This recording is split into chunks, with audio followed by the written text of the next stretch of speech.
So you decided which camera you wanted to use. Either you went with the SLR or you went with the mirrorless. So for demonstration purposes, I am going to teach you guys with my R5 because it's the body that I use the most and it's mirrorless. So your camera has 5 different modes, 5 different main modes. Depending on which camera you have, you may have some other ones that we're not really going to go over. We'll save those for a more advanced level or intermediate level class. Okay, so let's start with the most basic of basic modes, automatic. So when you pull your camera out of the box, it's most likely going to be set on full automatic, being it's going to choose an ISO for you, it's going to choose a shutter speed for you, it's going to choose an aperture for you. It'll probably also be set on automatic white balance, but in this lesson, we're not going over at white balance. That's more of an intermediate or advanced level course, which we'll talk about color correcting and things like that. So back to Green Box Auto. Green Box Auto, that's what I call it, green box, because usually it'll have a green box around it. Automatic makes all the decisions for you so you can focus on doing what you're learning, photography. So maybe you want to take a picture of somebody and you're rushed and you don't have time to really dial in your settings, or maybe it's a child who's not going to be still for very long. Green box is great for you if you're not familiar with all the different settings. So the camera will actually look at the scene, make an educated decision on the best exposure triangle and how to use it to take an ideal picture for you. So you won't have to think of things like what shutter speed is right, what aperture is right, what ISO is right. The camera will make those decisions for you so you can interact with your subject and click and click and click and take great exposed photos while you're shooting. Okay. Our next shooting mode is Program Auto mode. And Program Auto mode is when you graduated from Green Box Auto.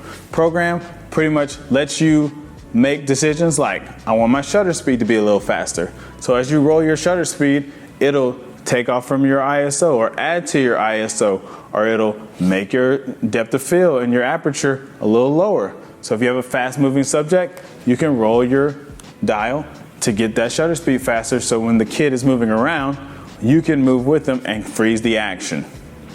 Also in program mode, if you decide, hey, my subject's not moving, I want less of the background in focus, you can roll the back dial on your Canon camera and you can say, I want less depth of field. I want the background to fade out a little bit more, be a little bit more blurry. I want a little extra bokeh. So that's program mode. Also, you can bump your ISO up if you feel like you need fast shutter and more depth of field. You can bump your ISO up, and that makes the decisions a lot easier for the camera to do exactly what you want. So program mode, you have a little bit more flexibility to change things on the fly, and if you go to a new scene, it'll reset itself almost back to Green Box Auto, so you can make educated decisions, still interact with your subject, and take great photos. So our third mode is called shutter priority mode, and shutter priority mode is a great mode if you're shooting things that are just moving real fast and you're only focused on freezing the action.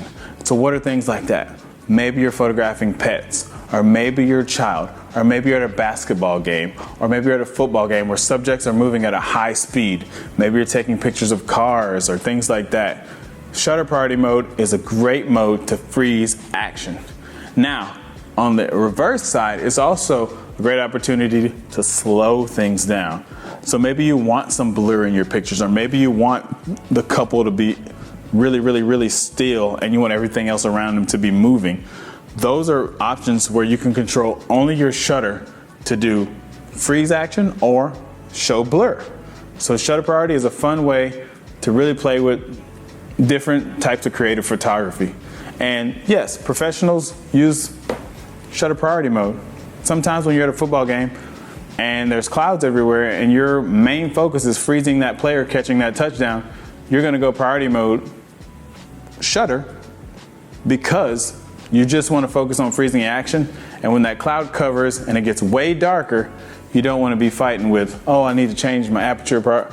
I just wanna focus on shutter. So shutter priority mode is great for freezing action or dragging things and showing motion blur.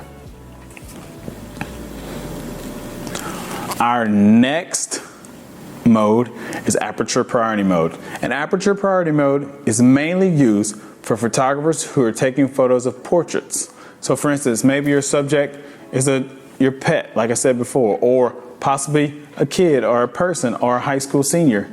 You want to freeze that action to where you're still taking the photo and you can decide how much of the photo you want in focus. So you can go shallow depth of field, make a little bit more bokeh by opening your aperture. In aperture priority mode, it goes from wide open all the way to close. So the more closed your aperture is, the more stuff you have in focus. The wider your aperture is, the less stuff you have in focus. So that's what aperture priority mode is. It's going to make a decision for you on shutter speed and ISO, and then you'll make the decision on how much of the photo you want in focus or out of focus. Aperture priority mode, it's mainly used for portrait work. A lot of professionals use it. It's one of my favorite ones to use when I'm using lights. I love aperture priority mode for portraiture. So give it a shot.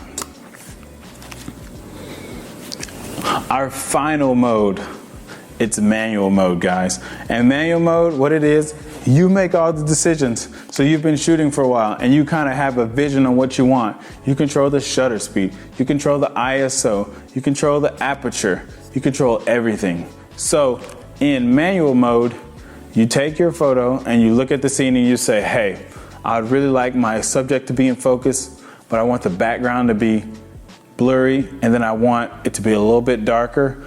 So you can use your shutter speed to darken the background.